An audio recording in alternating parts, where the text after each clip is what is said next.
Hello दोस्तों।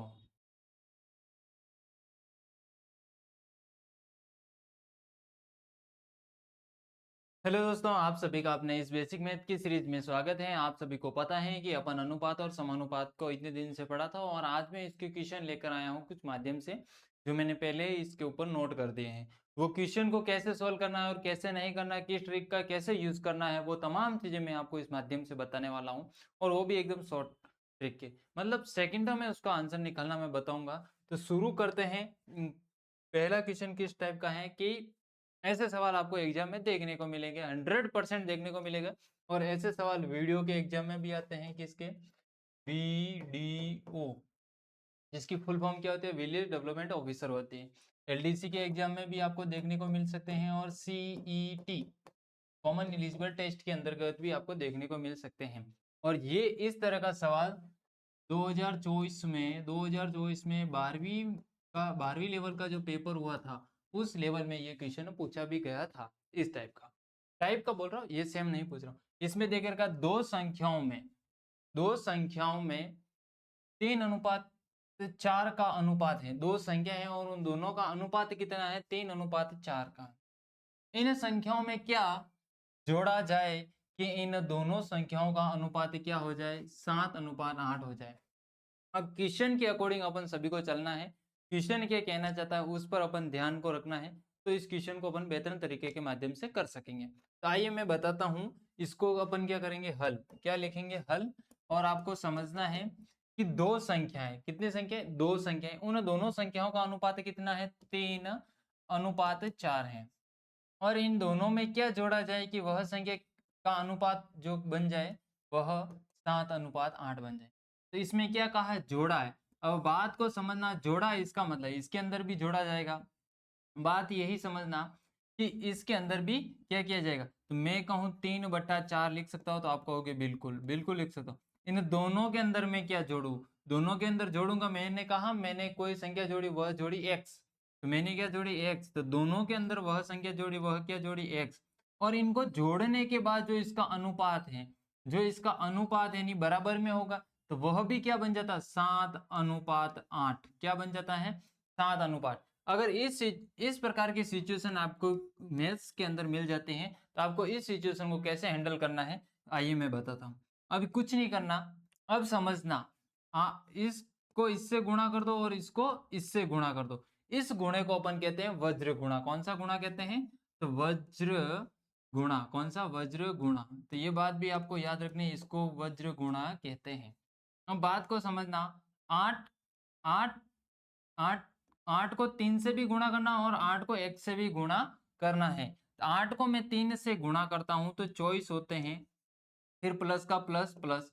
और 8 को मैं 1 से गुणा करता हूं तो 8x हो जाएगा, फिर वापस बराबर का बराबर हो जाएगा। अब बात को समझना, 7 को मैं 4 से भी करूंगा और 7 को 1 से भी करूंगा, तो 7 चौके कितने होते हैं? 7 एकम 7, 7 दो 14, 7 चौके 28 होते हैं। कितने होते हैं? 7 चौके 28। और प्लस का प्लस, और 7 को वापस x से गुणा करूंगा तो 7x हो जाएगा। इसके बाद की सिचुएशन को कैसे हैंडल करेंगे मैं आपको बताता हूं। तो एक बार इसी तरह का वीडियो को देखें और आप समझे कि इसको कैसे क्या करेंगे।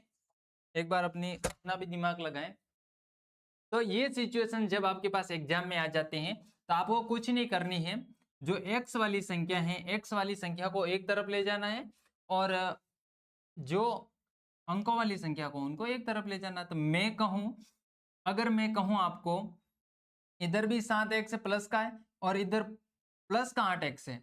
अगर मैं मेरी बात आप अगर आप मानो, इस 8x को इधर ही रहने दूं और उस 24 को उधर, क्योंकि माइनस की कम वाली संख्या को पक्षांतर करना और बड़ी वाली संख्या को उधर रहने देना। इधर भी ये 28 बड़े हैं और इधर 24 छोटे हैं, तो ये प्लस की है लेकिन उधर जाएगी तो उसमें से माइनस हो जाएगी। तो मैं 8x का 8x लिखूंगा, इधर से उधर करूंगा, यानी ये 7x को इधर लाऊंगा तो मैं क्या करूंगा? पक्षांतर करूंगा। यानी प्लस के थे, यानी बराबर से कोई संख्या इधर आने पर या उधर जाने पर, इधर की प्लस है तो उधर जाके माइनस की होगी, इधर माइनस की तो इधर प्लस जाके होगी। ये बात आपको तमाम चीजें, और x का x रखना है, बराबर का बराबर रखना है। फिर आपको क्या दिमाग लगाना है? 28 का 28 लिखना है और ये चॉइस प्लस का इधर, तो उधर जाएगा तो आपको पता है माइनस का हो जाएगा, तो ये माइनस की चॉइस हो जाएगी। मैं कहूँ इस 8x में से 7x गया तो 1x बचा, अपने पास कितना बचा 1x, कितना बचा 1x। और इस 1x बराबर क्या बचेगा, इधर तो 1x, और 28 में से 4 गए, 28 में से 4 नहीं, 28 में से 24 गए तो अपने कितने बचेंगे 4। अब बात को समझना, अपन को किसकी वैल्यू चाहिए, x की वैल्यू चाहिए। तो आप बात समझो कि दोनों पक्षों में क्या करेंगे, क्योंकि x के साथ जो संख्या जुड़ी है उसका भाग देना, दोनों पक्षों में देना, ये पक्ष और ये पक्ष, तो दोनों में अपन एक एक का भाग देते हैं, दोनों के अंदर एक एक का भाग देते थे, ये एक से ये एक कट गया, और इधर अपना जो बचता है वह बचता है x बराबर का बराबर, और एक का भाग 4 में देते थे, आपको पता एक का भाग 4 में कितनी बार जाता था, आप सभी कहोगे 4 बार जाता है, कितनी बार जाता है, तो 4 बार जाता है, तो ये अपना क्या हो जाएगा x की वैल्यू, और x की वैल्यू ये हो जाएगी, क्या हो जाएगी x की वैल्यू, यानी कि अपन इन दोनों में क्या क्या जोड़े तो अपना ये हो जाएगा, तो वह अपन दोनों में 4 जोड़ते हैं, अगर x की वैल्यू अगर अपन 4 4 जोड़ते हैं तो अपना अनुपात ये कन्वर्ट हो जाता है। तो बात समझ में आ गई होगी, अपन ने x में यहां पर भी 4 जोड़े और यहां पर भी 4 जोड़े, 3 और 4 कितने होते हैं 7 होते हैं, और 4 और 4 8 होते हैं, तो ये अपनी वैल्यू क्या हो गई, प्राप्त हो गई। तो यही ये सवाल है, इसी तरह के सवाल को आपको सोल्व करना है। आगे देखते हैं अगला सवाल किस तरह का है। हाँ, ये भी उसी टाइप का, लेकिन इसमें थोड़ा सा चेंज है, उसमें प्लस करना था और इसमें क्या करना था, घटाव करना है, यानी कि कहने का मतलब यहाँ माइनस को प्रदर्शित करना है, किसको प्रदर्शित करना है, माइनस को प्रदर्शित करना है। माइनस में बात करूं, यदि दो संख्याओं में 5:6, दो संख्याओं में 5:6 का अनुपात है, दो संख्या है उनका अनुपात कितना 5:6, इन दोनों संख्याओं में से क्या घटाया जाए कि अनुपात 4:3 हो जाए। अब बात को समझना, अपन लिखेंगे हल, क्या लिखेंगे हल। अब बात को समझना, मैं कहूं 5:6 लिख दूंगा, मैं इनमें से क्या घटाऊं, तो मैंने कहा मैंने x को घटाया, दोनों में से x को घटाया, और ये किस में कन्वर्ट हो जाता है, आप कहोगे 4:3 में कन्वर्ट हो जाता है। तो यही बात मैंने वहां पर भी लिखी थी और यहाँ पर भी, लेकिन वहां मैंने प्लस का सिंबल लगाया था और यहाँ अपन माइनस का, क्योंकि यहाँ पर देखे भी अपन को किसका रखा, क्या घटाया जाए, तो अपन ने ये घटाएंगे। अब बात को समझना, इस तरह की सिचुएशन जब भी आपको मिल जाती है तो इसको कैसे हैंडल करना है, तो अपन को कुछ नहीं करना, इसको इससे गुणा करना और इसको इससे गुणा करना, इस गुणे को अपन वज्र गुणा कहते हैं। कौन सा गुणा, वज्र गुणा कहते हैं। अब ये बात, छोटी सी बात आपको समझ में भी आ गई होगी, अच्छे तरीके के माध्यम से समझ में आ गई होगी। अपन ये जब तक बेसिक जानकारी नहीं करेंगे तब तक अपना सॉल्यूशन नहीं होगा।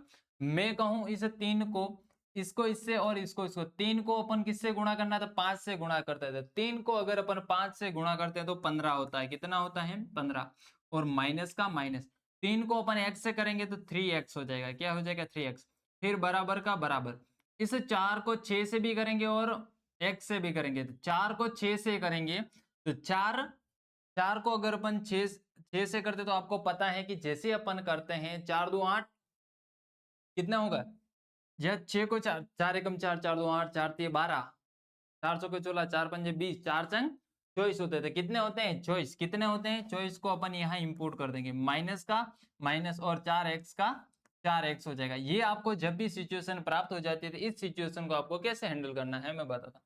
अब कुछ नहीं करना है कि ये माइनस के हैं, इधर भी ये माइनस के, तो वो इधर ला दो और उसको इधर भेज दो, ये माइनस की है तो ये इधर आ जाएगी, प्लस की हो जाएगी, 4x इधर हो जाएगा क्योंकि ये माइनस की इधर है, इधर आके क्या हो जाएगी, और ये अगर इधर इधर भेजने का काम करते हैं इसको बोलते हैं पक्षांतर करना। क्या कहते हैं, पक्षांतर करना। जैसे ही मैंने इसमें 4x में से 3x माइनस करता हूँ, 3x जैसे ही माइनस करता हूँ और बराबर का बराबर, और इधर चॉइस का प्लस का था तो अपन ने प्लस का चॉइस, और ये प्लस वाली चीज इधर आ रही है, इसका मतलब क्या हो रहा है, पक्षांतर हो रहा है, और ये प्लस के 15 इधर आ रहे हैं, इसका मतलब ये माइनस में कन्वर्ट हो जाएंगे।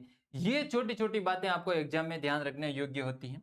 अब मैं बात करूं 4x में से 3x घटाऊं तो 1x बनता है प्यारे बच्चों, क्या बनता है 1x, यानी 1x बनता है, यानी 1x बनता है, बचता है बनता है।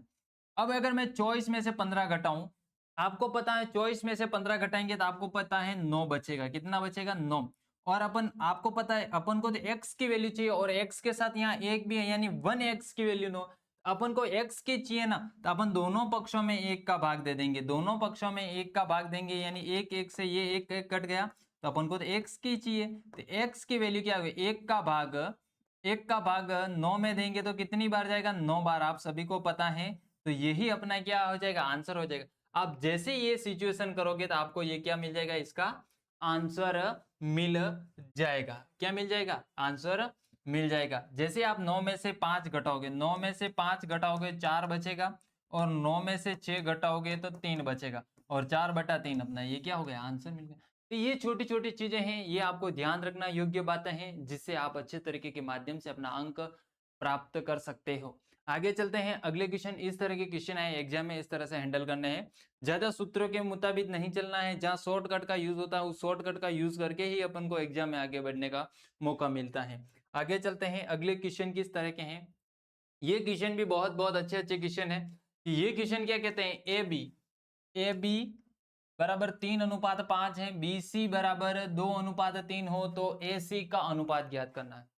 अब कोई बच्चा होगा क्या दिमाग लगा रहा होगा, ए का अनुपात 3 है तो अपन लिखेंगे ए सी, और ए का अनुपात कितना देकर रखा, 3, तो यहाँ आप क्या करोगे 3, और सी का 3 है तो यहाँ पर भी 3 लिख दोगे, और ए सी का मान पहला ऑप्शन है ये देके रखेगा होगा, वहां पर आपका ये 100% क्वेश्चन गलत हो जाएगा। इसको कैसे करना है मैं बताता हूँ एक बार, आप ये जब तक सीखोगे नहीं तब तक कुछ नहीं होने वाला है। अब समझो, ए और सी, अब बात को समझना, आपको पूछा ए सी का, किसका पूछा है, ए सी। अपन क्या कर दो, सी तक देके रखा, ए को ए लिख दो, बी को बी लिख दो, और सी को सी लिख दो। अब यहाँ अपन हल का हल लिख देते हैं, हल का हल लिख देते हैं, जिससे आपको समझ में आए। मैं कहूँ फर्स्ट स्टेप में, फर्स्ट स्टेप है, और फर्स्ट स्टेप में क्या देके रखा है, ये छोटी छोटी बातें होती हैं, इनको क्या रखने होती है, योग्य, ध्यान रखने योग्य होती है। अब बात को समझना कि आपको क्या करना है, ए का मान कितना है, ए का मान 3 है तो आपने 3 रख दिया, फर्स्ट स्टेप है। फर्स्ट, सेकंड और सेकंड ही देके रखे, और फिर देके रखा बी का मान कितना है तो 5, ये कितना हो जाएगा 5। अब बात को समझना, ये खाली है तो इसका मतलब अपन भी खाली छोड़ेंगे। अब सेकंड स्टेप है, और इस सेकंड स्टेप में क्या, बी का मान कितना है 2, तो सेकंड में बी की जगह 2 रख दिए, और सी का मान कितना है तो 3 है तो 3 रख देंगे।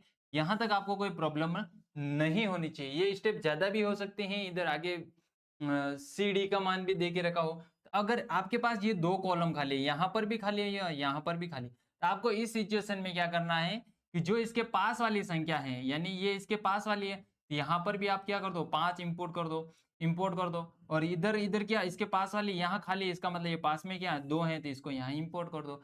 तो इससे क्या होगा कि आपको जो मेन मुद्दा आपको प्राप्त हो जाएगा। अब बात को समझना कि अब आपको क्या करना है, इस सिचुएशन को हैंडल करने के बाद आपको इससे गुणा करना। अब आपको कुछ नहीं करना कि इसको बी को लेना ही नहीं, क्योंकि आपको ए सी का ही पूछा, तो आपको ए सी को ही सोल्व करना है। किसको करना है, ए सी को ही करना है।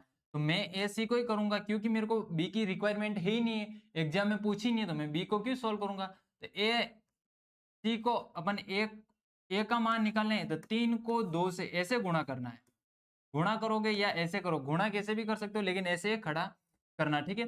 तो 2 को या 3 को 2 से गुणा करते हैं तो आपको पता है 6 बनता है, और मैं यहाँ 5 को 3 से गुणा करूँ तो 15 बनता है, आपको पता है। तो ये अपना क्या हो जाएगा, लास्ट आंसर नहीं होगा। लेकिन ये दोनों समान संख्याओं से कट रही हैं, मैं पिछली वीडियो में बता चुका हूं, जब तक समान संख्या से कटती है तब तक उसको काटना है।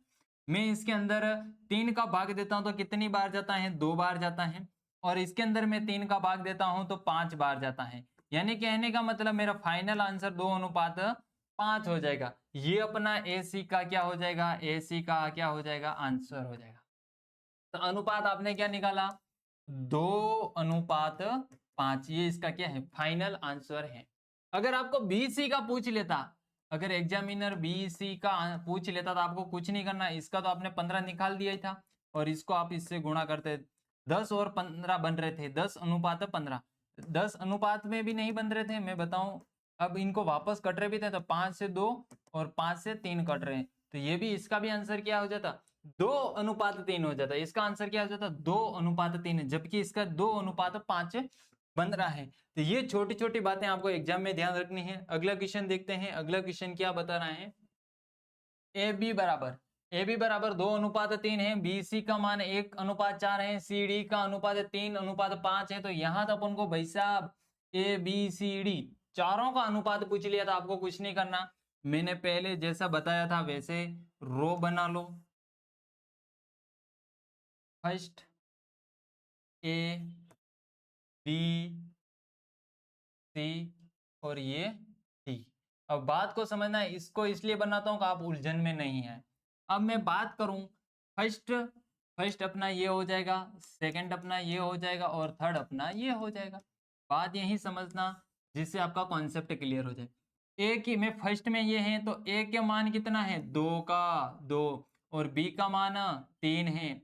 और फिर दूसरे स्टेप में मैं बात करूं, दूसरे स्टेप में मैं बात करूं तो आपको क्या मिलेगा? दूसरे स्टेप में जैसे जाता तो बी का मान 1 मिल रहा था, बी की जगह 1 को इंपोर्ट कर दिया और सी का मान 4 मिल रहा है। अब बात को समझना, अब अपन की थर्ड स्टेप भी है तो अपन यहाँ थर्ड को भी इंपोर्ट करेंगे। अब बात को समझना, जैसे ये तमाम चीज करते हैं तो अब देख रखा सी का, थर्ड में सी क्या है? सी क्या है? 3 है और यहाँ डी का मान 5 है। ये बात आपको ध्यान रखनी है। अब इधर भी कॉलम खाली, यहाँ पर भी खाली, यहाँ पर भी 2 खाली, ये आपको देखने को मिलेगा ही मिलेगा।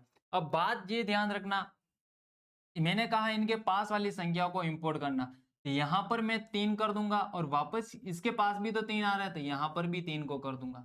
लेकिन इसमें मैं बात करूं तो इस यहाँ पर के पास में कौन आ रही है? तो 4 आ रही है। कौन आ रही है? 4। लेकिन यहाँ आपको 4 नहीं करनी है, यहाँ इस कॉलम के पास में कौन सी आ रही है? तो आप कहोगे 1, तो आपको यहाँ क्या करना है? इंपोर्ट 1 करना है। ये बात करने के बाद अब मैं कहूं इस कॉलम, ये कॉलम खाली है तो इस कॉलम के पास में कौन आ रही है? तो आप सभी कहोगे 3। और इस कॉलम के पास में भी कौन आ रही है? तो 3 आ रही है। तो ये बात, ये कर लेने के बाद आपको थोड़ा सा ध्यान रखना। अब क्या ध्यान रखना? अब आप सबको इसका सबका पूछा है तो कुछ नहीं करना, मैं जो बताऊं उस तरीकों को यूज, इन सब का क्या कर लो? आपस में गुणा इसको इससे। अब 3 छक्के 12, 12 पंजे 60 होता है। कितना होता है? 60 होता था, आप सभी को पता है। 3 छक्के 12 और 12 तिये 36 होता ना, तो यहाँ 36 इंपोर्ट कर दो। बात को समझना, 3 एकम और 3 तिया 9 हो जाएगा। अब मैं बात करूं 2 एकम 2 और 2 तिया 6 हो जाएगा। ये जब तक आ जाए, अब बात ये ध्यान रखने की, ये चारों है ना, चारों किसी समान संख्या से कट रहे थे। आप सोचोगे 3 से कट रहे थे, बिल्कुल 3 से कट रही है। तो 2 बार गया, 3 बार गया और 1 2 12 बार गया और 2 और 20। तो यानी कहने का मतलब ये फाइनल आंसर हो जाएगा 2:3, क्योंकि यहाँ अपन को सबका पूछा है। इसलिए जब सबका पूछे तो इसका मतलब जब तक काटना है, यहाँ अपन को सीडी का ही पूछ लेता ना, सीडी का, तो सीडी में देखो आपको 12 और कितने हो रहे लास्ट 20, 12 और 20 को जैसे काट दो तो आपको पता है इसमें भी जाता है 2 का कितनी बार जाता है? 6 बार।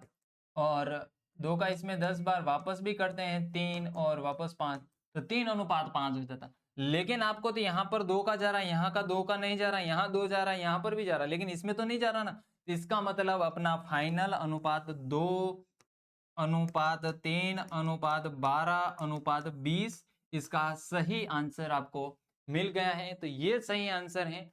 ये सवाल आपको एग्जाम में बहुत बहुत लाभ देने वाले सवाल हैं, जिसे आप अपनी बहुत बेहतरीन तैयारी कर सकते हो। आइए आज अपन ने कुछ छोटे से एग्जाम्पल देखे थे, जैसे कि एग्जाम में पूछे जाते हैं और ये सवाल भी एग्जाम में बहुत जनों को देखने को मिलेगा।